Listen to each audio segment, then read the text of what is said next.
ABSU এটা অৰাজনৈতিক সংগঠন তেওঁলোকে অৰাজনৈতিক সংগঠন হিচাপে আজি ইমান দীঘলীয়া দিন আছে মই ভাবোঁ যে 2003 চনৰ আগলৈকে BTC অঞ্চলত বসবাস কৰা হিন্দু মুছলিম শিখ ইছাই সকলো জাতি ধৰ্ম আৰু বৰ্ণ সকলো জনগোষ্ঠী মানুহৰ সাংবিধানিকভাৱে ইয়াত থকাৰ অধিকাৰ আছে যিসকলে জোৰকৈ অসাংবিধানিক কাম কৰিব বিচাৰে তেওঁলোকৰ লক্ষ্য আৰু উদ্দেশ্য মই নাজানো কিন্তু ময়ো এটা ৰাজনৈতিক দল যেহেতু প্ৰতিনিধিত্ব কৰোঁ BPF হাগ্ৰামা মহিলাৰী ডাঙৰীয়াই যোৱা 15 বছৰ আৰু ইণ্টাৰিমৰে সৈতে 17 বছৰ তেওঁ যেহেতু ক্ষমতাত আছিল কোনোদিনেই তেওঁ অন্য জনগোষ্ঠীৰ মানুহক তেওঁ লেইলেই চাই কৰা নাছিল সকলো জনগোষ্ঠীক লৈ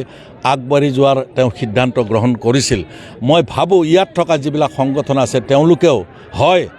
যে 2003 চনৰ পিছত যদি কিবা প্ৰৱজন হৈছে নতুনকৈ তেওঁলোকৰ ওপৰত তেওঁলোকে ব্যৱস্থা ল'ব পাৰে মই ব্যক্তিগতভাৱে ভাবোঁ আমি সংবিধানৰ শপত খাই বিধায়ক হৈছিলোঁ মন্ত্ৰী হৈছিলোঁ আৰু হৈছোঁ আৰু ভৱিষ্যতে সংবিধানক বিশ্বাস কৰোঁ সংবিধানে কোনো ভাৰতীয় নাগৰিকক তেওঁৰ অধিকাৰৰ পৰা বঞ্চিত কৰিব নোৱাৰে